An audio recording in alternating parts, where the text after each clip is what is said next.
for the last day or two, and this afternoon I wasn't quite sure what was going to happen. But here we are, and the sun was out a little while ago. We have a new member tonight, and I wish he would stand. Where is he? Where is he? Mr. Weaver, there he is.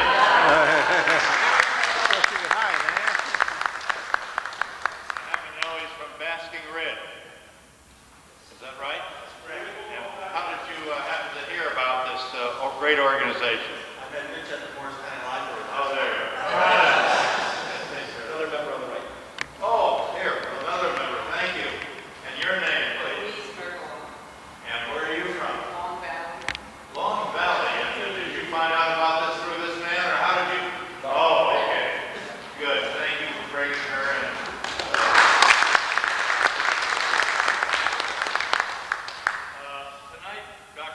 Chadwick will be our speaker, but we have a few things to talk about first. And I want to call to your attention the next three meetings. We take, as you know, July and August, take them off, and we start again in September.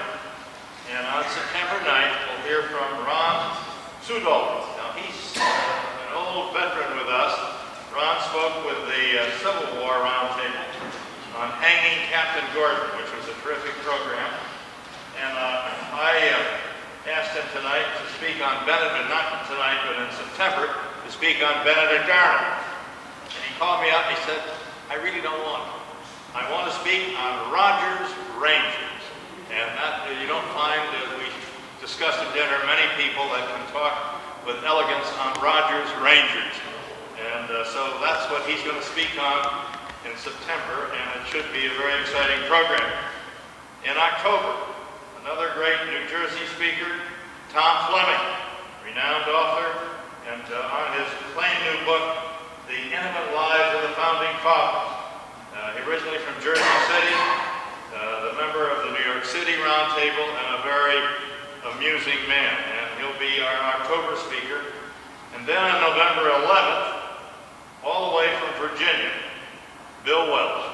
And Bill was one of our first speakers on the Civil War Roundtable. This is about 5 years ago.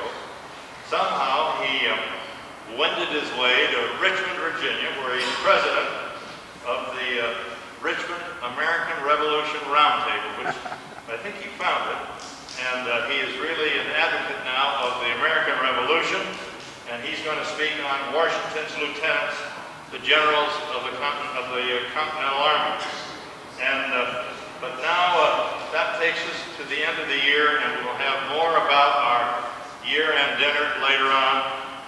That's got to save something to talk about at subsequent meetings. Now tonight, I want to mention to you something that is very difficult, has come up, and I don't know many of the specifics about it. But not too long ago, one of our members, Jim Gilbert, who may or may not be here tonight, I don't see Jim here, said he'd been down to Trenton and gone through the Trenton barracks, and he said that he had one of the most terrific presentations of what happened on Washington's crossing, you know, where Trenton, Princeton, and all of that heroic action. Well, because of the tremendous budget cuts that this state is faced with, it is very perilous and very probable that they're going to have to close the Trenton barracks. It's a very sad situation. They are working hard. I know Leslie Bensley, who's not here tonight, of the Morris County Tourism, has led a group, and they have a number of people who have signed a petition. And but I just wanted to alert you all as members of the roundtable that we may lose this very, very historic spot, which is very sad. Kevin, do you know anything more about that? Well, I think the petition originated in Parsippany, if I understand correctly, which is great. And I wanted to just mention that there's over 18,000 children who visit the old barracks every year. So it's a major educational source for the American Revolution. Yeah. That, by the way, was Kevin Treble, who is the president of Crossroads of America and one of our great members and friends. Okay, later on tonight, after the main speaker, you're going to have the privilege of hearing Dick Florsheimer, who has some questions that he hopes will stump you, but that will come later on. And right now, before we hear from our main speaker, always we want to hear from Rich Rosenthal, the president of the North Jersey Civil War Roundtable, the secretary of the American Revolution Roundtable, and a key guy. Thank you. I just want to give, we give announcements of our groups and of members associated with our groups. Although Leslie Bensley is not here, nor Judge McKenzie is here, but this Saturday, one of the great Morristown tours that start at 10 o'clock at the visitor centers, Judge McKenzie will be speaking about the trial of Antoine LeBlanc. It's like a Grant Vigneault play. Triple murder here in Morris County. He gets hanged. They skin him, etc. It's just a nice story. But you meet in the old courthouse. And there are other walking tours during the care. But anyway, you have to make reservations. So call up the Morris County Visitor Center. The second thing, I don't see Dr. John McLaughlin here, but the last Tuesday of this month, they're having a lecture at Milburn of the World War II book group, and that's Elizabeth Norman, who wrote the book We Band of Angels, about the nurses who remained on Bataan or Corregidor, and then were part of the Bataan March. And finally, our group, the North Jersey Civil War Roundtable, this we're very excited about. 2 weeks from tonight, we're dedicating the Civil War garden devoted to the medicinal plants used during the Civil War. There will be a cheese and wine reception at 6:30, and then the lecture will start. So we want you to get there early. It's no charge for the members, and you guys can come along too. But in any event, then the lecture will start at 7:15, and again, that's at the Freeling-Hudson Arboretum. Thank you. Thank you, Rich. By the way, mentioning we never want to let an opportunity pass. The very wonderful founder of the World War II Roundtable, John McLaughlin. Would you please stand, John, so everybody can hear? This is a great program. Okay, tonight, Bruce Chadwick. Funny, not too long ago, Bruce was speaking down in Florida, and one of our great men of New Jersey, who was one of the founders of the Civil War Roundtable and one of the founders of the American Revolution Roundtable before New Jersey taxes forced him to flee to Florida, heard Bruce Chadwick speak and called up and said, "Hey, this man is very good, you got to get him." And it turns out he lives right in Randolph. So we've had a wonderful dinner together, and let me tell you a little bit about him. He is on the faculty of New Jersey City University in Jersey City, which, by the way, I found out tonight has 8,500 students. He also, of course, is a professor at Rutgers, lectures there. He's been on Book TV and the History Channel on numerous occasions, and he's the author of 27 different books, including 9 works of history and about the American Revolution and the Civil War. Tonight he's going to talk about George Washington and his leadership capabilities. I think it should be a terrific evening, and it's my pleasure. Please join me in welcoming Dr. Bruce Chadwick.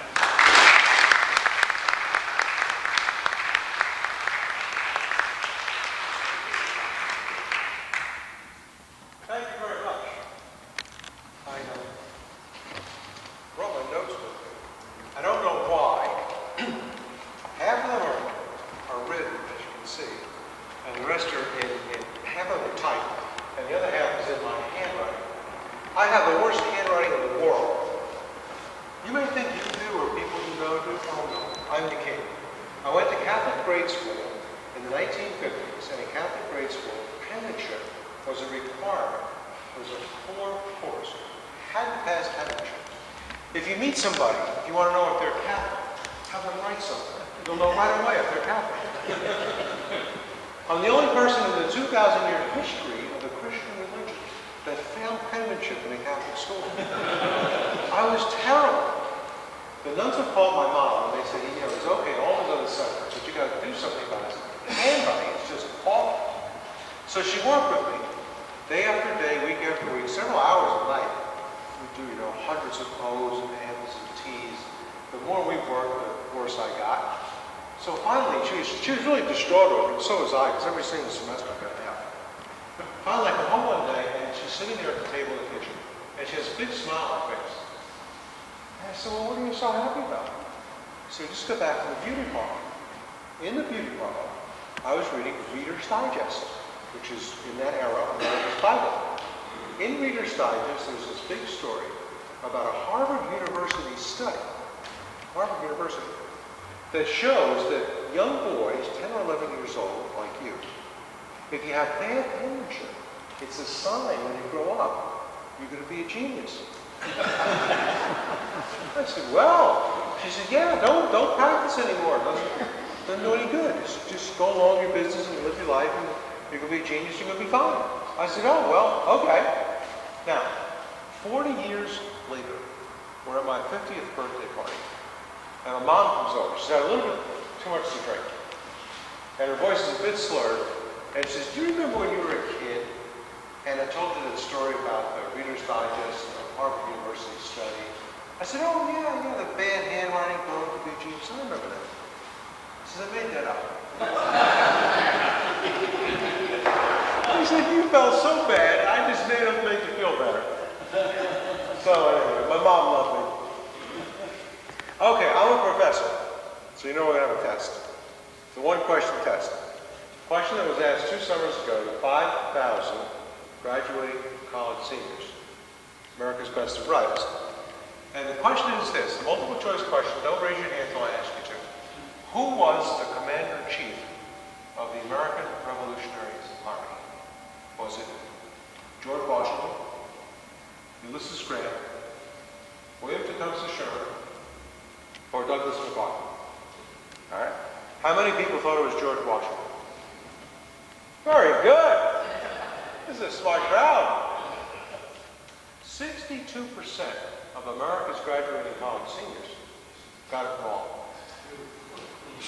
Most of them thought it was Grant. 6% of them thought it was Douglas MacArthur. I told my wife, I'm just amazed that hundreds of them didn't write it Donald Rumsfeld. But that's why I love to talk about history. Tell people as much as I've been able to find out, whatever little that is, to enlighten them a bit so we don't have poll results like this in the future. When I got interested in George Washington, I was here in the library here. This was going back 7 or 8 years ago. And I was doing another project. I got into a conversation with somebody that explained to me how George Washington had convinced the ironworks manufacturers in Morris County and throughout New Jersey to switch over from commercial production to becoming the war machine for the Army, producing cannon and shell.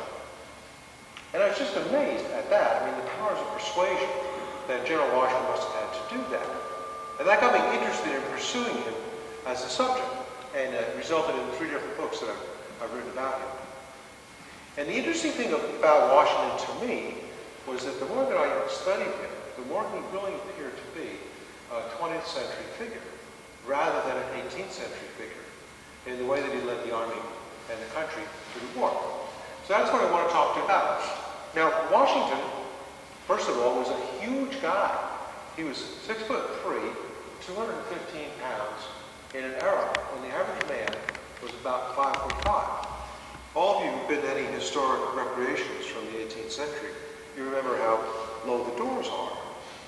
For that reason, people were 5'4", 5'5".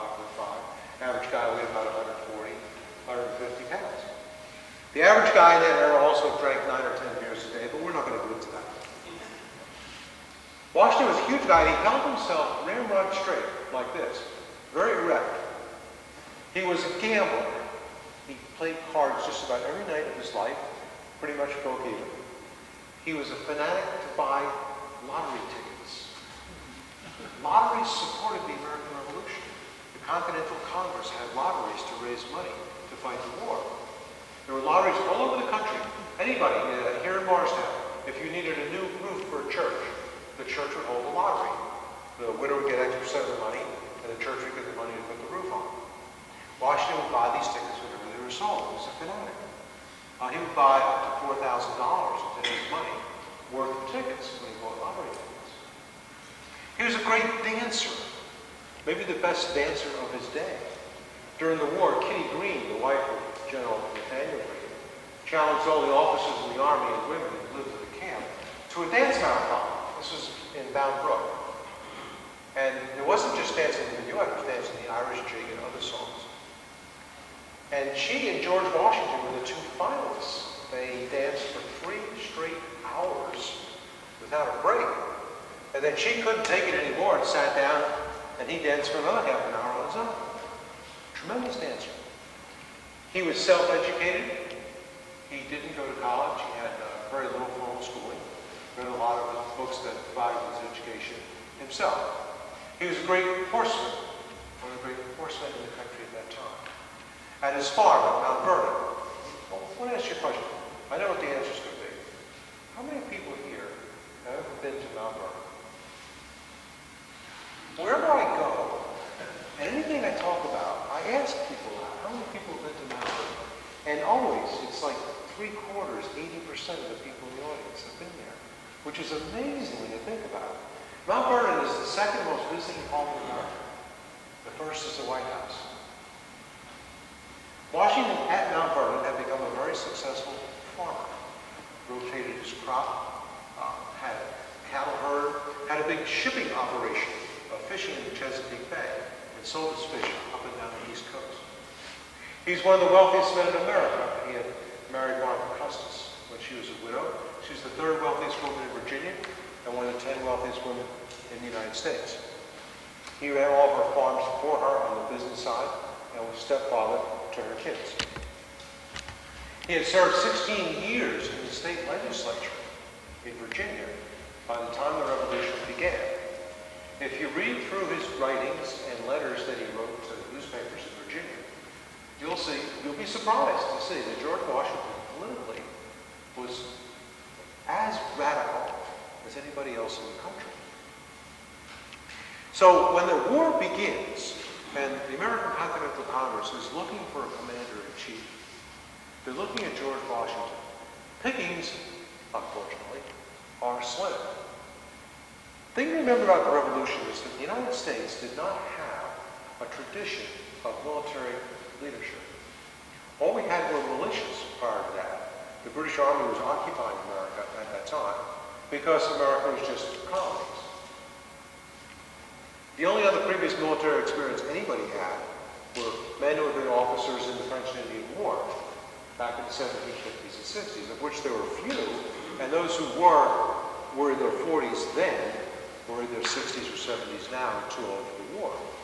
So Washington was one of the few people who had fought in the French and Indian War. He was an American officer in the Army and fought 6 years with the British in that war. Other candidates were John Hancock, the many times governor of Massachusetts, who was a shipping merchant and a dedicated patriot but had no military experience. And Charles Lee, who was a former British officer with a thick British accent, who just wouldn't do as head of the American Army. But Washington had his military experience. He had these other skills as civilian, management and administrative experience that few people had. He had spent his own money, thousands of dollars of it, for uniforms and arms for the Virginia militia that he formed when the political crisis was heating up that led to the road to the Revolution. He paid for all that. He walked around in his Virginia military uniform all the time back at Mount Vernon. He sent with 6 others as a delegate to the Continental Congress. And he arrives in his military uniform. He's immediately put on the military committee because of his experience with the British Army. Every meeting that the military committee has, he goes to in his uniform. He never says to the committee, I'd like to be the commander-in-chief. He never recommends to them any other particular person to be the commander-in-chief. But every day, he wears his uniform. And he knows what he's talking about. He does. One of the interesting things about Washington is that through his entire life, he always watched what was going on. He asked a lot of questions, took a lot of notes. In the French and Indian War, when he would visit French camps as an emissary, of the British Army. Took notes on what they looked like on the exterior and the interior. Took notes on how Indians he fought moved, things that they fought where they did well or they didn't do well. Very curious guy. Asked a lot of questions to elicit questions and give a lot of answers. He listened to people. He always listened to people before deciding what to do as head of the army and later as the president. That's why he gave us the cabinet. That was Washington's invention, was the presidential cabinet. So we get experts that he could listen to. And he does that throughout the war, too. It's a good choice. And as John Adams says in Washington to the Continental Congress, look at him.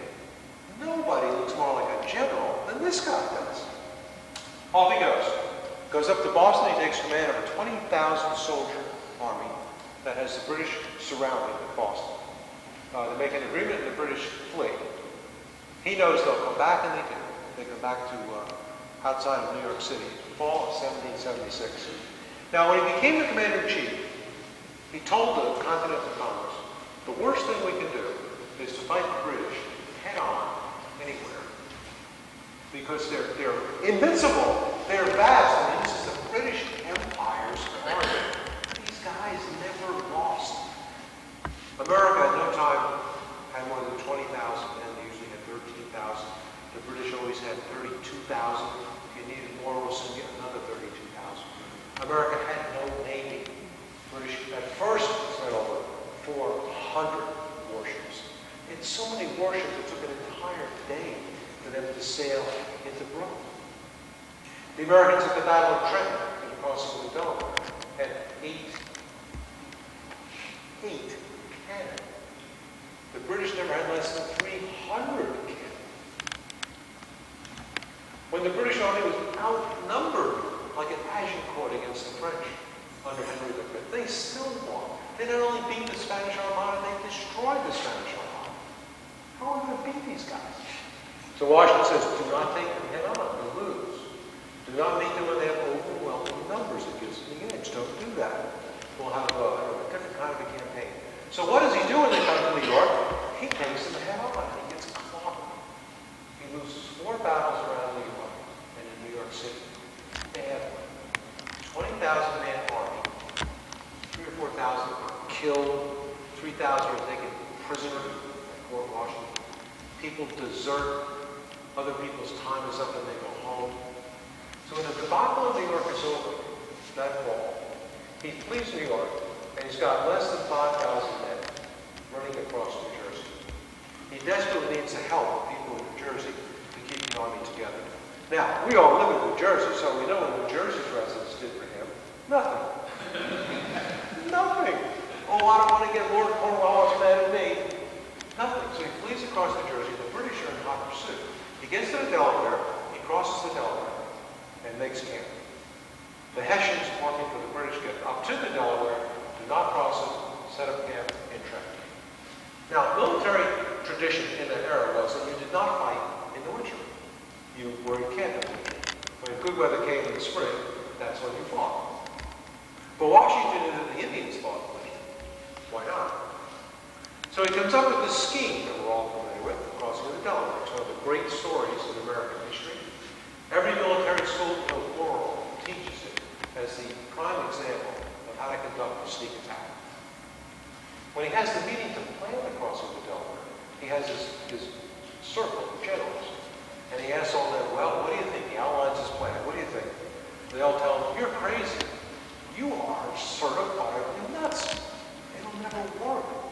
What if we can track down the river going across? What if it snows, which you're telling us is likely?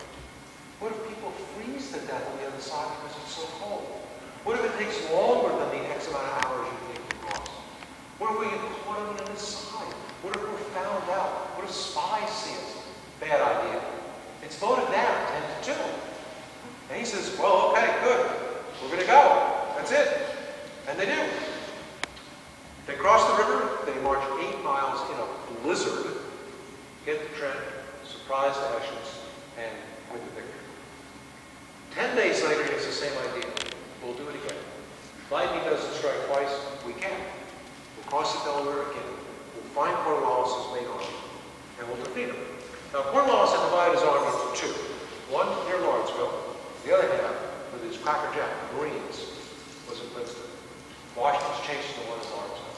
This time things go bad.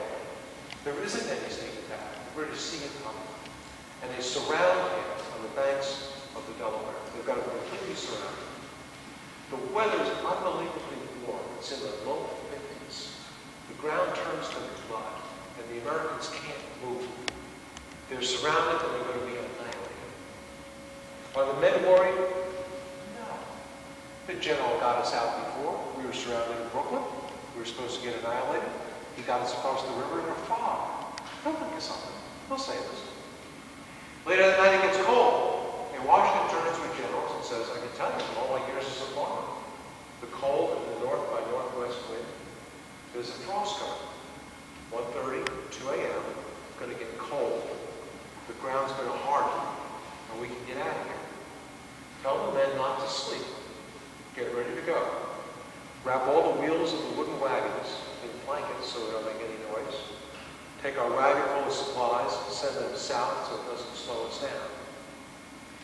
Everybody remains awake all night except the sentries who keep the bonfires going and maintain a watch on the ridge. We all get out of here. They do. They find a narrow road that wasn't guarded by the British, and off they go towards Princeton. At 8 a.m. in the morning, the British Army arrives to end the war, to capture the Fox, Washington, capture the entire army, and declare victory. And they find nobody. They're all gone. Now, right about this time, the army has made it to Princeton. At Princeton, the Colonel Maywood, who's in charge of the Princeton British Army, he and his aide are on a roadway, looking down the roadway, and they see this army coming up the roadway. And the aide says to the Colonel, here comes Cornwallis. He's annihilated Washington, and he's here to join us. The Colonel looks down the road, and he says, why don't they have red uniforms on? He says, and another thing, the fellow in front on the white horse, the big tall guy, he looks just like that bloke they're soon going to put on their dollar bill. The Americans attack. Maywood gets his forces in proper order going and battles back fiercely and drives the Americans off the battlefield. We stopped. I need some assistance. You, sir. When I finish talking here, remind me of the Indian prophecy. It's off again. They attack. The Americans retreat. Washington rides through the meadow with his horse and rallies them. And they attack again. They move up the meadow towards where the British lines are. The British are about to fire. Washington, as he almost always did, does not stay in the back like the other generals. He's in the front lines of his troops, risking his life as he's asking them to risk theirs. He sits on top of his white horse, and the British open up. Here's the opportunity. Kill him and end the war. They miss. Hundreds of them fire attacks from here to that wall, and they missed. He didn't even flinch. He didn't even flinch. And as roars of the Americans couldn't kill him, they can't kill us. And they defeat the British. They defeated them now twice in 10 days. Now, news of this flies around America in about a week. Gets into the newspapers and by word of mouth. Washington's army leaves Princeton and comes up here. I mean, literally here to spend the winter. When they get to Pluckerman, there's hundreds of people on the roadways cheering them because word of mouth, they found out about these victories. Word reaches Europe in about 4 weeks via boat. The people in European countries who dislike the British, this is everybody,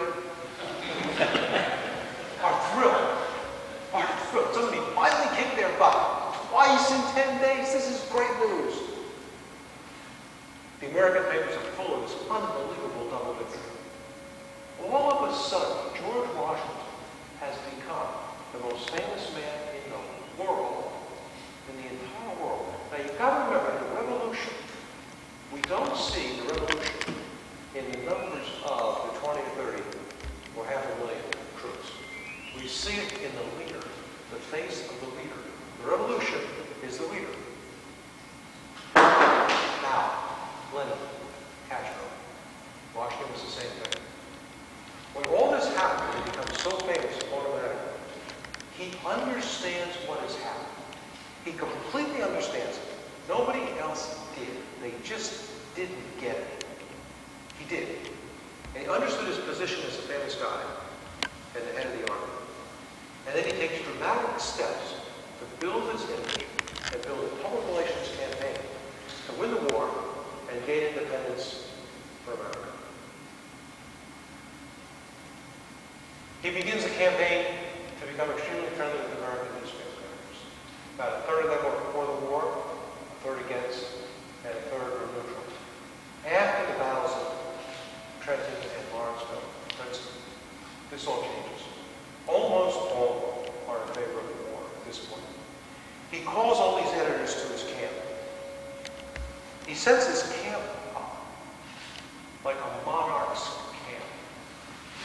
He has his building where he lives, such as Sports Mansion, or the tent that he's in, or whatever farmhouse that he's in. He has a 150-man security guard, all guys who are 5'10" tall, that protect him all day long. When he travels, these 150 guys travel with him. After this, after the battles of Trenton and Princeton, he was never in a room that didn't have at least 2 armed guards for his protection. Anyway, he had his own band that with his security guard formed a parade, and he would travel to visit people in this parade. He was dressed to the nines. He looked spectacular. Developed his own purple sash from the commander-in-chief of the army. He had his own valet. He had servants. He had a wine steward. And what he emphasized to his army is we are not a bunch of rebels in the mountains. We are the army of a great nation and must behave that way. And he did. He'd call all these people in, newspaper editors, and he would tell all of them, I'm just a general in the army. I can't win this war. I can't. But you can. You are important. Hundreds of thousands of people read your newspapers. If you support the war and me, we can win it. Same thing he does with, he meets all the governors, state legislators, speakers of the House. Tells them the same thing. I cannot win the war, but with your support, together, we can. Now, all this has unintended consequences, as historians say. He needs to rebuild his army. Now that he's famous, he has a better chance to do that. People go into the army for 3 years, regular army, or between 6 months and a year as militia. Then they leave.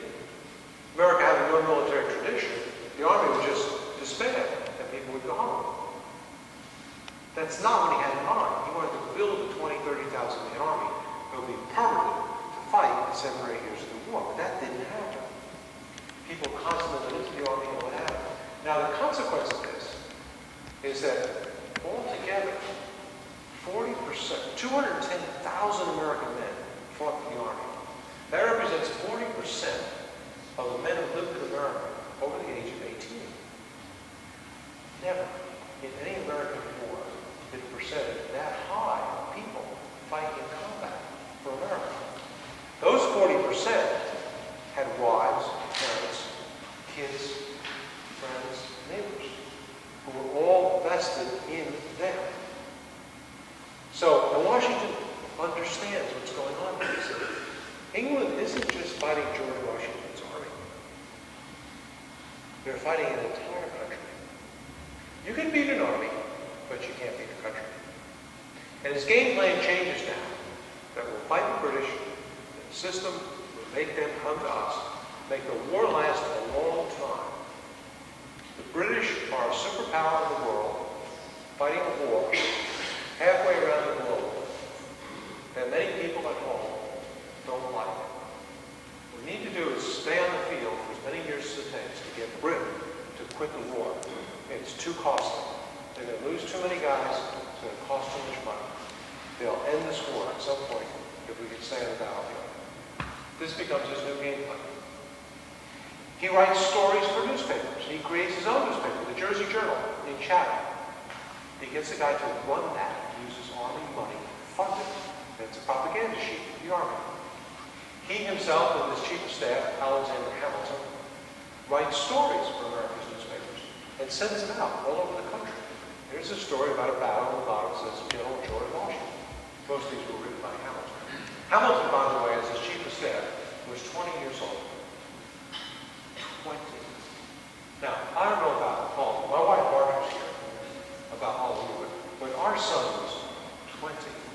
had to yell at him to clean up his room. So Washington engages in this type of battle with an army that's constantly rotating in order to gain victory. Now, what happens to him is that to win the war, he just can't be the general of the army. And this is the theme that I push in my books and my talks. America isn't a country yet. We do have presidents. Continental Congress, or Congress each year to be a president. But nobody knows who the president of the United States is because they're all nobodies. But everybody in the world knows who General Washington is. So all the diplomats from around the world who come to America that the Continental Congress is trying to woo to get support and money and help, they don't want to meet the Continental Congress. They want to meet General Washington. So he meets all of them, acting as sort of the Secretary of State. He does a lot of things as a military head of the country. He says, I do it for the public good. So he's working as sort of an unelected president of the United States at the same time that he's the head of the army. Now, I want to give you two examples of how this works out. The first is here in Morristown, involving the smallpox epidemic of January 1777. And the second is his administration of the army camp at Valley Forge. When the army leaves Princeton and comes up here to Morristown, it stumbles into a smallpox epidemic that is blazing through the county. Smallpox was a terrible disease in that era. When it hit your town or city, it would kill 10 to 33% of the people who came down with smallpox. The way that people fought smallpox was to have a 2-week period of light diet, lying down. After 2 weeks, you'd be inoculated with smallpox to fight it off. Smallpox was already killing people when the army arrived in Morristown. So Washington said, we can't wait 2 weeks. Now Washington had smallpox himself when he was 19 years old. All of his life he had pockmarks on his face, but he asked the artist to paint over them so he didn't see that. But he knew the ravages of smallpox. And he said to the doctors in the army, so what we got to do is we got to inoculate everybody in the army right now. We can't wait 2 weeks, which is the standard accepted pattern. No, we're going to do a radical thing. We're going to inoculate everybody. He didn't have time to send messages to Philadelphia to get an okay from Congress. As Nathaniel Green once famously said, to get an okay from Congress, you send them a letter, then you wait 10 weeks. Things haven't changed, have they? So, he just does it. Then he says to all the civilian populations near army camps, we'll give you the inoculation for free. It'll save your life. It did. It did. It saved the army and it saved the civilians. People who didn't take it, hundreds of people who didn't take the inoculation died. Here in Morristown in particular, they're all buried behind the church on the green. But people who did take it survived. Now at the same time he's doing this, he can't let the British know this is going on. So he has all this done at night. It's done at night. While he's here in Morristown, he's got to make the British think that he's got this huge army so they don't attack him. While he's fighting the smallpox epidemic at the same time. So what he does is he creates a spy system. He started the original CIA. He's a spy master throughout the war. He has hundreds of spies all over the United States that find out information for him from the British and distribute disinformation, false information from him around the United States to throw off the British. And his spy network goes into overdrive about the smallpox epidemic. Then he comes up with this scheme. He sends one of his generals who's in charge of prisoner exchange to New York and tells the British, Washington's got an army of 40,000 men. And how the British general says, he doesn't have 40,000 men. I've got 32. He doesn't have 40,000 men. I think he's got a very small army we can attack him. He actually had, at this point, 1,200 men. That was the American army, 1,200 men here in Morristown. So he and Alexander Hamilton come up with a scheme. Washington, in his own handwriting, writes out a 20 or 30-page roster of all the men in the army, where they're from, their age, what they do, what town they came from, what regiment, division they're in. It's long, long hand. And it comes up to something like 12,000 men, 12,000 men. They know there's a British spy in Morristown. Hamilton invites him over for coffee in his office. While he's having coffee, Hamilton gets a letter. Emergency, you gotta leave the building, you gotta go see General Washington. He does. And he leaves that report on his desk. Spy reads it, goes back to New York, and says, Washington's got 12,400 men. I saw his roster, it was in his own handwriting. And House is 12,000. That's believable.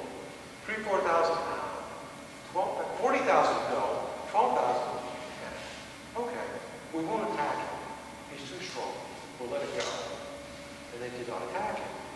So all this successfully conducts a smallpox campaign. The smallpox campaign is so successful that years after the war, in Edinburgh, Scotland, when that town was hit with the smallpox epidemic, they did not do what the British government told them to do. They did what George Washington did in the war and inoculated everybody in Edinburgh right away and saved tens of thousands of lives. Now, the second example I want to give you of Washington's non-military skill is the encampment at Valley Forge in Pennsylvania. The funniest thing about Valley Forge is guides there will tell you, when visitors go to Valley Forge, they want the guides to describe the battle there. Who died where and all that. When the army tumbles into Valley Forge after the disastrous defeats at Brandywine in Germantown, it is a wreck. The Continental Congress has assured them, we have food for you in Valley Forge for 8 months. They checked in the warehouses. They had food for 8 days. That was it. There was no hospitals at Valley Forge. When they got there, thousands of men were wounded in the battles of Brandywine in Germantown. They needed help. So what he had to do, he had to turn houses into hospitals, taverns, pottery sheds, general stores, blacksmith bars, anything that could have a roof on it was turned into a hospital. Because he had another smallpox epidemic. He had yellow fever. The huts of Valley Forge were built wrong. Rain got into the puddles formed, disease brewed. People got sick. All the people put into these hospitals were put into hospitals all together. If the 5 of you had 5 different diseases, you'd be in 5 beds next to each other in the hospital. And you just get each other's diseases and die. He didn't have any of the supplies that he needed. He didn't have the money that he needed. Congress told him, declare martial law. Just declare martial law and take over. And just take the food that you need or the clothing that you need, or else we're going to lose the war. Just do it. You have our authorization. He said, I can't do that. What if I do? I declare martial law? Well, what about 100 years from now? Or 200 years from now? And some other general who's not as noble intent as I am has problems. He'll just declare martial law. Can't do that. Now, the British did that wherever they went. They just declared martial law, that's it. They ran wings for months under martial law. The Americans never did that. So Washington's fighting this war with the anti-Unionists back. And all this explodes on him at Valley Forge, where 2,500 men die. 1/6 of his army dies. 2,000 horses die. It is a calamity. It's untold proportions. Now, the interesting thing about Valley Forge is he has an army camp that has about 14,000 men. In size, that's the 4th largest city in America. It's as if I said to you, tomorrow morning, when you get up here in this area, the city of Detroit is going to be here, screaming at you, feed me, clothe me, care for me with doctors. You're not going to be able to do it. And the people around southwestern Pennsylvania couldn't do it either. They produce 1.4 million pounds of beef a year in southwestern Pennsylvania. And Washington said, well, that's nice. My army consumes 1.6 million pounds of beef a month. Where are we going to get this from? People start to starve. Diseases are in the huts. So what he does as the administrator at Valley Forge is the miracle of the war. He stops the tide of all this woe from getting a lot worse. And he organizes a cattle drive. There's a cattle drive throughout the United States, as far south as Maryland, and as far north as the western parts of New England. And they bring in thousands of head of cattle. Another cattle drive that saves the army.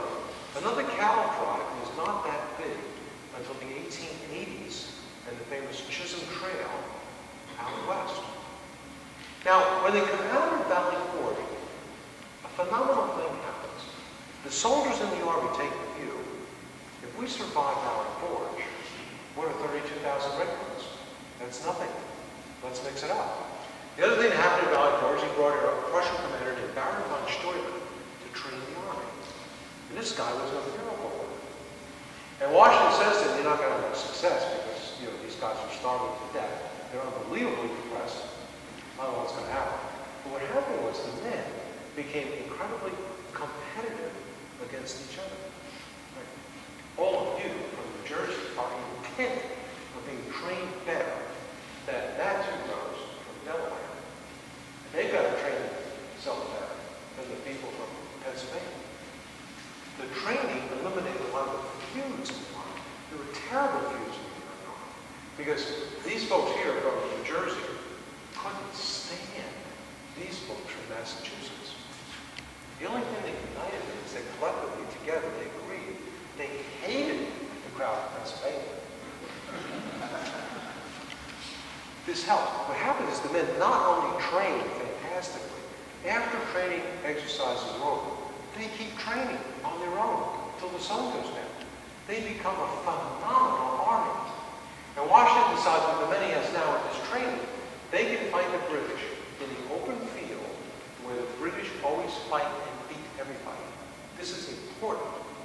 It's important because till now, the British really Americans are a bunch of rebels up in the hills. Oh, they attack through blizzards and fog and they escape during the night. Puff, there they are, puff, they're gone. But if we took them in the open field, we'd clobber them. But if the Americans can beat the British in the open field, it shows them they cannot defeat the Americans anyway alone, and they'll quit the war. So he wants to do that. Now, at the end of all this at Valley Forge, the French come into the war on the American side, which is very important. Because not only the war with the French, they come into the war on the American side. And there's a big party, all of them have a huge party in the field to celebrate this. Washington comes to the party, he has drinks with the officers, and then, he never did this before, goes to the other side of the field and has drinks with the enlisted men. Really appreciate this. He gets on his horse, he had a white horse named Ajax. He gets on his white horse to lead, and he tips his hat to the men. And his roar goes up for him. As a thanks for what he did for them, as the commander. And he turns his horse around, and then, I'm not making this up. I'm not making it up. When you're a kid, well, you're all too young. On TV Land television, you'll see this. The Lone Ranger. Oh, you remember him? The Lone Ranger and his horse Silver. Hi-ho, Silver. Remember he pulled the reins and Silver would get up on his hind legs? That's what Washington's horse Ajax did. The general pulled him up on his hind legs, took his hat off, and waved it at his men. They went crazy, just crazy, screaming for him. And he rode off into the sunset. They met the British at Monmouth a couple of weeks later. How did they know they were going to be at Monmouth? Because the spies told them that. The Battle of Monmouth starts and puts Charles Lee in charge. Lee insists that he should be in charge. Okay, you're in charge. They get to the battlefield. Lee has no plan of attack. None. The Americans retreat, but orderly as the British move up the field. Washington arrives, finds Lee. So what are you doing? He says, well, I don't have any plan. What do you mean you don't have a plan? And Washington then laces him with language that drunken sailors don't use. You've got to do something. The British Army is going like that, so there's no plan. He says, find me an officer who lives around here. The lieutenant comes up and he says, you and me, what would you do? Well, I do this. This is a swamp over there. Then we'll come from here. The higher ground here, this, that. It's all right. That's good. That's good. No, can't do that. Can't do that. Maybe. Yes. Okay. Thanks. Good. All right. Here's what we'll do. His aide says you got to send couriers all over the field. You know, 14,000 men are all over the place to give them the word on what to do. He said, it'll take too much time. I'll do it myself. And he rides. He rides to all these different places. If they arrive here, you do A. You do B. If they do C, you do F. Got it? Got it. Okay, good. The British attack. As they do, the men, the entire British army is coming at them, right? With the red coats, the cannons, the drums beating, the bugles, the whole 9 yards. Very apprehensive. They're not scared, they're apprehensive. And he sees this in their faces. So what does he do? gets on his horse, and he rides in front of his army, waving his sword, yelling out, "Come on, come on!" And as he does, he's in range of the British, and they let go. We're going to get him now. We'll kill him and we'll end the war. Cannonballs blow all around. Musket balls, hundreds of them fly past him, and they miss. And the men give him a roar because he's surviving. So what does he do? He turns around and he runs back again. And they fire away and they miss him again. The men's view, they couldn't kill the commander, they can't kill us. And number two, Washington, one hell of a guy. Tough guy, like us. They win the battle. And then subsequently move on towards the end of the war. Now, at the end of the war, everybody assumes that Washington was going to take New York City. It's a major city in the United States, it's a chief seaport. He was defeated 4 times in New York City. He wants revenge. Henry Clinton's army is in New York City. Henry Clinton is the British general in New York City. The revolutionary governor of New York State was George Clinton. He had a talk a few years ago, as I'm talking, I constantly got these 2 guys mixed up. Constantly. I end the talk on this big panel, and I realized what I had done. So I said to everybody, I apologize, I got them mixed up. I got Henry Clinton mixed up with George Clinton. And everybody else chuckled. I think it could be worse. I could have got him mixed up with Hillary Clinton. He ought to attack New York City. The French are in the war. General Rochambeau is in Connecticut with his men. He's got like 9,000 men. The French Navy is heading towards Virginia. And he tells Rochambeau we're going to attack New York. And Rochambeau says, "You're wrong." How are you going to do it? You have to cross the Hudson. It's too wide. They're going to see you. It's not a good idea. Cornwallis is down there in Virginia. Why don't we kick Cornwallis? It's an easier target. Nope, we got to take New York. It's a mano-a-mano thing. And Rochambeau explains to him very carefully why it's not a good idea. And Washington says, you're right. It isn't a good idea. Here's what we'll do. We'll go down to Virginia and try and take Cornwallis. But we'll create a scheme, a hoax, to make Clinton in New York think we're going to hit New York. Now, Clinton in New York, in his head, he knows the Americans are going to try to take New York. It's a major seaport, it's a big city. Washington was defeated there 4 times. It'd be a public relations coup, right? He's going to attack us. Clinton is so certain. And then he starts to look on the other side of the Hudson. What does he see? The Americans are building camps. Tents are going up for the attack. Cannons are being lined up on the other side of the river. And everywhere the Americans go in Metro New York, very secretly, they ask people if they have boats. Who do they ask? They're spies, because they know who they are. Oh, they're going to get boats. It's the crossing of the Delaware all over again. Clinton sends a letter to Cornwallis. He's sending 2,000 of their troops underneath them. Washington's going to attack here. I know that he's coming, and I'll clobber him, and we'll win the war. And Henry Clinton sets up a defense for New York City. As he's going through all of this, where is Washington and Rochambeau going? Flying through New Jersey as fast as they can go to get down to where Cornwallis is. Rochambeau tells Washington, the best idea that you have in Yorktown is to lay siege to it. Don't attack it, you'll lose too many men. I've done 17 sieges, I know how to do this. All right? They start a siege. They begin to ring Yorktown with cannon. Now, I mentioned it before, the British had created cannon. The Americans now have about 150 cannon. But it's not all uniform cannon. They've got the cannons made in New Jersey, cannons made in Massachusetts and Rhode Island, Pennsylvania. They've got French cannons. Somewhere along the line, they've got Swedish cannons. Lord knows how. They've got the British cannons that they always capture. Washington's big thing, whenever they want to battle with the British. Take everything. Take everything. They set up the cannon to start the siege. They were within range of the British cannon. And Washington was out to inspect the cannon. And he's walking about and they tell him, you gotta get out of here because they're going to fire on you. And he's still worried about it. And well, the captain comes up to him and says, General, you gotta go, you gotta get out of here. And all of a sudden, cannon shells start blowing up around him. The captain says, get out of here. And he says to the captain, if you're worried, go ahead, I'm fine.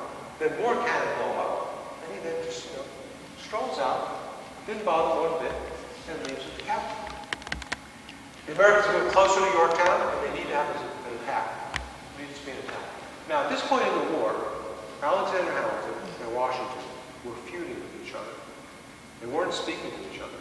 Hamilton wanted to be in charge of military attacks, and Washington wouldn't do it because he's too valuable as chief of staff. Huge fight up in Newburgh about 9 months earlier, and they weren't speaking to each other. So they're down in Yorktown, and Hamilton's with them. Now, the attack, the French are going to have the attack, and the Americans join them. So the French commander, that's going to be the Marquis de Lafayette. The American commander, obviously, is going to be Washington, because this is the moment of great glory. They don't know yet that Yorktown will result in the end of the war. They think that it will, because if they can capture another British army entirely, or Wallace's army, that could do it. So this is a supreme moment of glory for whoever's going to lead the American forces. And that's going to be the general. It's going to be Washington. So the night before the attack, he tells the troops the French will be led by Lafayette, and the Americans will be led by Alexander Hamilton. And Hamilton's there. Whoa! And after they all leave, Hamilton must have said, why are you doing this for me? I want to be battlefield commander here. Here you go. Do a good job. And he leaves. Then he calls in other generals and tells them, stay around Hamilton. Make sure nothing happens to him. Now why does he do this? Why does he give up all this glory to give it to Hamilton? The reason is, he didn't need it. He did not need it. He was so famous and so surrounded by glory, he didn't need it anymore. And he understood that. He completely understood that. So the Americans win the battle of Yorktown. And as you all know, Cornwallis refused to come out. He claimed that he was sick. And he sent his subordinate, there was a guy named O'Hara, an Irish general named O'Hara. Now, as fate would have it, at the Battle of Saratoga, O'Hara was there with Burgoyne. And O'Hara surrendered with Burgoyne at Saratoga. And here was O'Hara surrendering the British Army again at Yorktown. And O'Hara, later on, he was a great-grandfather, he used to tell stories that after the war, people said, well, General O'Hara, what did you do in the revolution? He's all I did was surrender. They surrendered. The British Army marches out. And what song do they play? They played a song, popular song at the time called The World's Turned Upside Down. About a year and a half later, the war ends. Washington announces that he's going to resign from the army. And nobody believes it. George III said, if he resigns from the army, he is the greatest man in the world. How could he walk away from that power? Now, what Washington understood was the trick to power, to have real power, is the ability to walk away from it.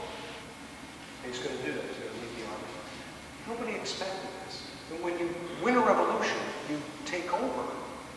You ride into Havana, the back of a Jeep with a cigar in your mouth. That's what you do. So he goes down to Annapolis where Congress was in session, and he resigns. Now, at that time, today, when something like this happens, we all applaud. At that time, they didn't do that. They had a system. We all wore hats. And if you had done a good job, they would tip their hat once. If you had done a really good job, people would tip their hat twice. And if you had done a phenomenal job, they tipped their hat 3 times. He resigns from the army, the President of Congress accepts his resignation. And he goes to sit down, and then none of this happened. Everybody just erupted. Everybody stood up, cheering, screaming, clapping their hands, pounding chairs on the ground, banging swords against the windows for the longest period of time people can imagine. In a thanks to him for what he did. And he said, why don't you stay? And I'll stay for another week or so and hold parties and stuff, honoring your resignation. He said, no, I'm done. I'm going to go home. Haven't seen my wife in a long time. I'm going to go home. Goes home to Mount Vernon. It is Christmas Eve, 1783. About 20 or 30 people with candles meet him outside the front door. It's late at night. It's 10 or 11 o'clock. He goes to sleep with his wife. And the next morning, he gets up at dawn, as he always did, goes downstairs to his office, underneath his bedroom at Mount Vernon, and begins to go through all the paperwork in the plantation to get work on the plantation. He had been away from home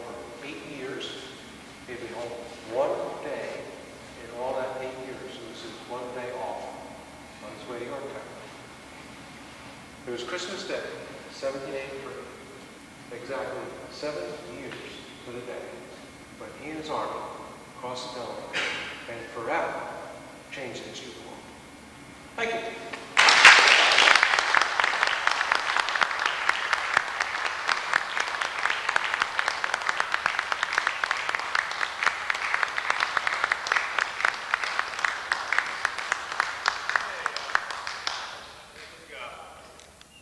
Speaker will entertain. Anybody have any questions they'd like to ask?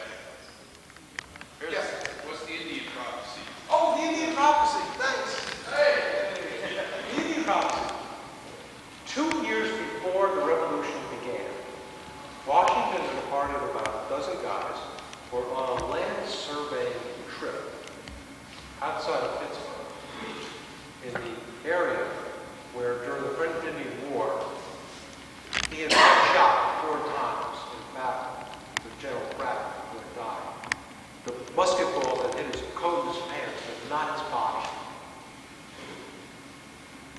In the middle of the night, a group of Indians, led by a chief half-moon, emerged from the forest, and they, looking for him, and they find him around the campfire. And they said, "You're George Washington. In the French and Indian War, the British had us and about 50 other braves. Our job in that battle was to kill you. Braddock was killed, and you were rallying the men in a successful attempt to get them out of there. Our job was to kill you, so you couldn't do that. And we fired off at you. We fired arrows, tomahawks, rifles, muskets, pistols, everything we could think of. We hit you 4 times. We killed 2 of your horses, and you lived. You lived. And we knew, and we are telling you tonight, this was 1773, we are telling you tonight that the Great Spirit is with you. He watches over you. You will be at a great war, sir. In that war, no matter what you do, no harm will come to you. You will not be killed or wounded. After the war, you will become the leader of a great nation as yet unnamed. So Washington goes, "Oh, come on, this is probably nonsense." Everybody else goes, "Whoa, maybe so. It's ridiculous." I think he believed me. And all the times in the war, when he was in the front lines of his troops, people were firing away at him. He wasn't worried, and he wasn't flinching, because he believed that the Great Spirit was watching over him. Yeah. Other question? Yes, sir. The back. Oh, in the back. During the war, the number of men in the army rose and fell. For each man who was in the front line, how many of those numbers were required for support and were not in the front line? What was the ratio? I don't know. I don't know because most of the people engaged in combat of some kind during the battle. In a lot of areas, the fighting went down to 2 or 3 lines of people. The front line would fire, and they moved back, and the second line would fire. They moved back, and the third line would fire. I don't know what the percentage of people in the supply area of the army was to people involved in the combat. I'm here tonight because my Hungarian mother-in-law gave me this book for Christmas. Oh, wow. George Washington's War. Thank you. And I don't know you, sir, other than through this book and maybe on TV a couple of times, but I'm going to give you shamelessly plug for your book because if anybody has any interest in anything you've said tonight, they need to go out and get this book. Okay. And all I'm asking you is maybe you'll sign it for me afterwards. I don't know. Maybe you can sign it for me later. I will, I'm sure. Thank you. But before, I did have a question also, because this is all very fascinating, and especially living here where we do in the heart of everything that happened in those times. You make mention of the Ford Fish House in the book and the likelihood or the possibility that it was where Washington fled to when he heard that there was going to be a party to assassinate him, or a British unit was going to be dispatched to take care of him, and I believe it would have been 1780, if I recall from the book. But you make mention that a possible place where he hid out for some period of time was the Ford Fish House in Rockaway. I just wondered if there's anything else about those circumstances or about the likelihood that it was that house that you could expound on. It's almost impossible to say. The only thing, what the general's referring to is the British on several several occasions, tried to kidnap Washington. And the American Army had a fail-safe security system in place to spirit him away when it happened. And he was taken away and he wrote back that he was protected nearby. And the assumption was that it was the Page House in Rockaway because he was very friendly with the ironworks guys in Rockaway who would offer to protect him if he needed it. And that was an easy route from Morristown. So the assumption was that that's where he stayed, although there's no proof to support that. Part of this plan to protect Washington was the soldiers would jam the windows of whatever house he was in. Oh, by the way, in case you're a trivia quiz, George Washington slept in 236 places during the war. The famous thing, George Washington slept there. So if somebody says to me, they say, well, why did he sleep in so many places? I said, hey, if 32,000 British troops were chasing him, he'd sleep in 236 places too. Chadwick, over here on the left. Yeah, sorry. All these prisoners of war that they collected at Saratoga and at Yorktown, what did they do with them? Where did they put them? Was there any select area? How well were they treated? A select area for what? Where they put these prisoners of war that they captured? Oh, the prisoners of war. Good question. Yeah, British prisoners of war. The interesting thing about any war, Americans know that when we get involved in a war, how long it's going to last? One day. There'll be one battle, we'll win, and that'll be it. Every single war in our country's history. That's probably going to happen in Afghanistan. There are a couple of things. British prisoners of war. So the Americans had no places to put them. They didn't anticipate this. So what they did was they converted the British too. The British had nowhere to put American prisoners of war. So what both sides did, they would convert warehouses into POW camps. People's homes, stables in farms, like prisoners of war from the Battle of Trenton, were taken back over to Delaware and to put in stables and farms in central Pennsylvania. A lot of them were taken down into Virginia and held prisoners in Virginia. Some British prisoners were held at the bottom of mines in Westchester County. It was extremely dank and hot. And one of Washington's real failures in the war, in violation of articles of war, he made a lot of British prisoners of war work in Rockaway, in the ironworks factories, for the American war. This is just to add one thing I forgot to say before. I painted a picture of Washington as a saint. He made a lot of mistakes. A lot. Put the prisoners of war to work in the American camps. Had a loyalty oath campaign that he ran from Morristown in 1777. That everybody had to sign a loyalty oath or else dozens of people were hanged in that campaign. He jumped in. He believed in Benedict Arnold to the very end. He made a lot of mistakes. But he never made the same mistake twice. And that was his genius. And an example I use to everybody is here in Morristown in the winter of 79-80. In the Valley Forge winter, he lost 2,500 men. When he comes to Morristown, which was a worse winter, worse weather, worse food, etc., he builds the house on the side of a hill, so there's drainage, and there's no water problem. He puts ventilation into the houses. He invents the isolation ward for hospitals. Everybody with the yellow fever is in this building.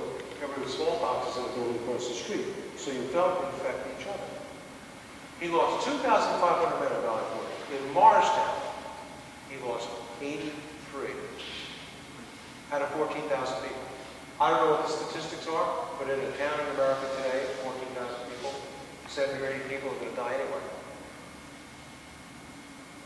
Any other questions? And I see another here. Sorry. This private work in the Revolution is just fascinating to me, something I don't know too much about. But I'm curious, would you think if the British would have decided to attack Morristown, could they have gotten through and captured or beaten the Washington's army here at Morristown? To kidnap them. No, kidnap and destroy the army, whatever. Oh, destroy the full-scale attack? Yeah. Well, no, I really don't. Washington had set up, he set his camp here because it was near where two roads intersected. It was between New York and Philadelphia, and the county was full of patriots. Then he set up a system of defense mechanisms that went all the way down to the Hudson River fire beacons that would be lit by spies who were watching the areas. The British crossed the Hudson and lit a beacon. Somebody 10 miles away would see that beacon and light their beacon and set her up to Morristown. So in minutes, they would know that the British were coming. They had, on highways and bridges, the British would have to go. There were guards. And they knew all the time. And everybody said, well, why are you doing all this? And Washington would always say, in case. So at the Battle of Springfield, later on in the war, that's what happens. The British come across the Hudson in the middle of the night, thinking, oh, we'll sneak attack them like they did us at Trenton. And they're seen right away. And all the beacons go off like that. The Battle of Springfield, which was one of the great battles of the war, the Americans got 5,000 militia from North Jersey to Springfield, firing their rifles in 4 hours. 4 hours. Now, military people will tell you that today, the American Army today could not do that. They couldn't do it that fast. It's a miracle. So he'd set up his defenses around Morristown to protect himself. And no, they wouldn't have beaten him. Okay, yes, Kevin. Yes, during, your talk was about Washington's leadership, and there were, from my recollection, there were 2 major, what I would consider major challenges to Washington's leadership. One was by Charles Lee, and the other was by Gates. Sort of talk a little bit about the challenges in his leadership, like who was kind of motivated to do that. Yeah, Charles Lee had been captured. Charles Lee was captured, I think, Burgersville. Burgersville or Madison Ridge. Yeah, while he was having breakfast. And held by the British, and then released. And Lee was trying to convince people that he ought to be the commander of the army. This sort of falls apart at bottom. Now, the other challenge was leadership that you mentioned was by Horatio Gates after the Battle of Saratoga. This is during the Valley Forge winter, when Washington, to the American public, looks really bad. Lost the German town, he lost the Brandywine. The British had seized and occupied Philadelphia. His army was ravaged at Valley Forge. It was the low point of the Revolution. Gates, though, was the hero of Saratoga, along with Benedict Arnold, whom Gates will go listen. So a movement started within the army that Gates replaced Washington. And it's an interesting story because it shows Washington's political skills. Washington went to his men, his aides, generals, etc., and basically said this: I can't believe that Gates is trying to take over this command of the army. Don't you think he did a bad job? Yeah, you should scream at Congress. Well, I can't do that because it's my job. I can't say that Gates be a bad commander. I can't do that. I can't do these things. And they would say, well, we can. And they did. And they started up this campaign against Gates. And Washington sent Gates letters saying, I know what you're doing.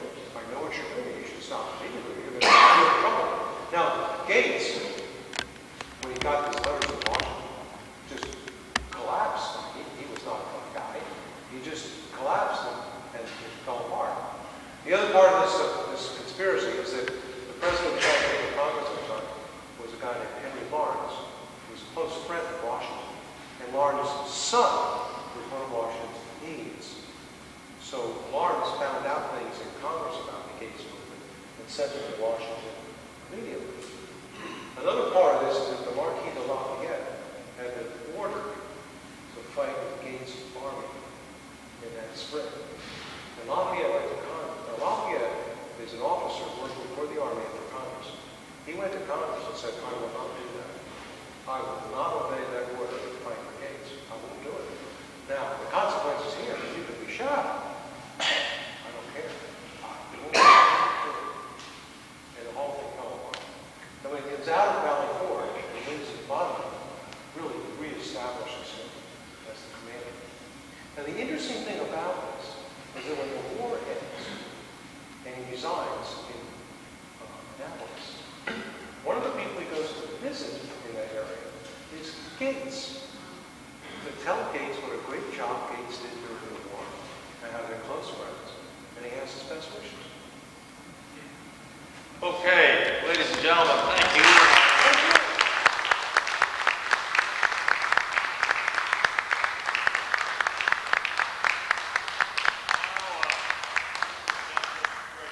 Thank you so much. And now we have questions and answers, and Dick Forsheimer is up and coming up to the podium here like the champion he is. I don't know this man to be my conscience here, so Okay. he's here to check on my authenticity. Whoop! Enjoy your trip, Harry. Okay, let's start.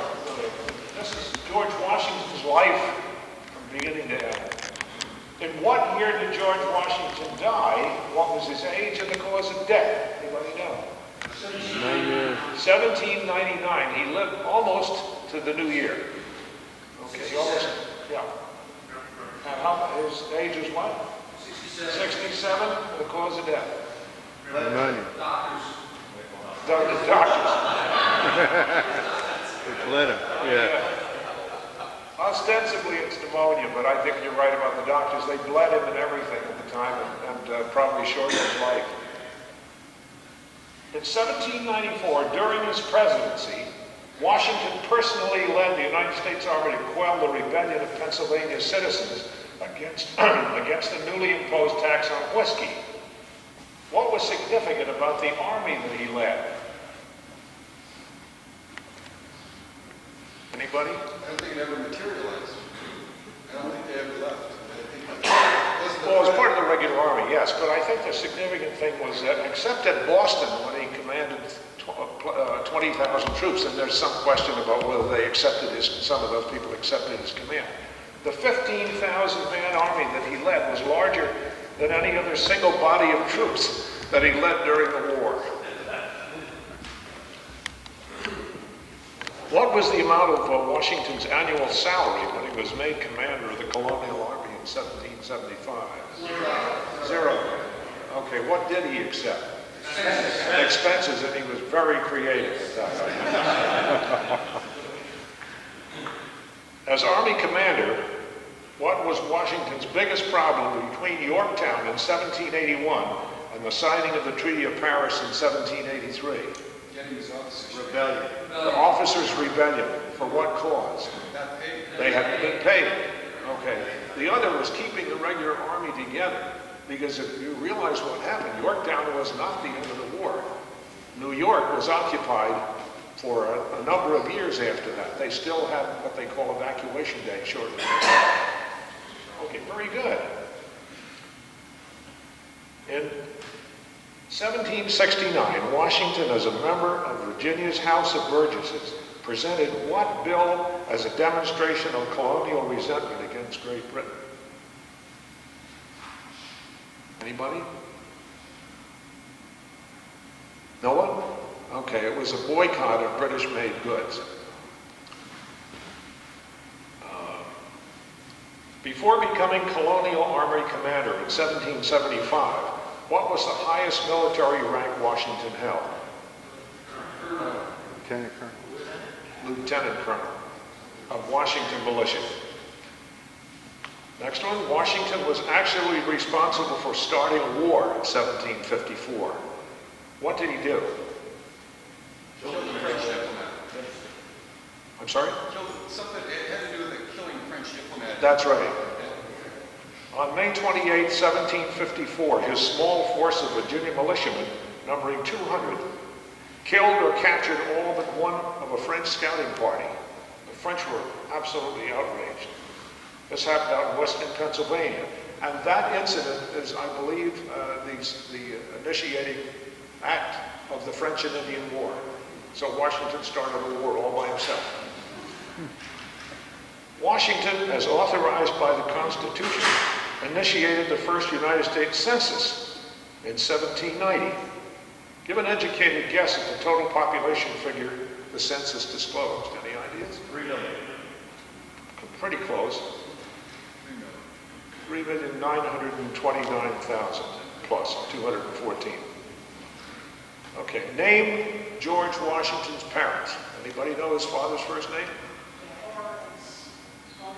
Augustine is correct. Okay, His mother's name was Mary Ball Washington, and she was Augustine's second wife. According to the calendar in use at the time, what was George Washington's actual birth date?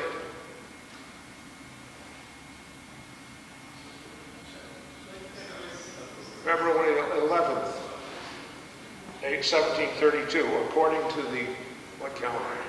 Julian calendar. Boy, you're pretty good. Okay, thank you very much.